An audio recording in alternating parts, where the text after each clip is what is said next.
Check out this TwoOases gravity electric grinder set.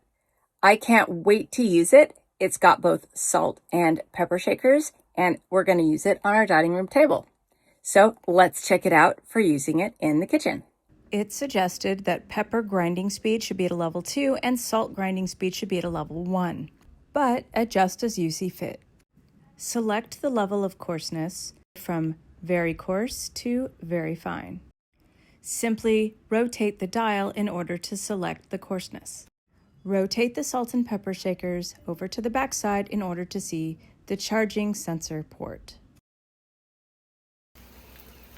Super easy to adjust, as you can see here, and then using it in the kitchen is very quick and easy.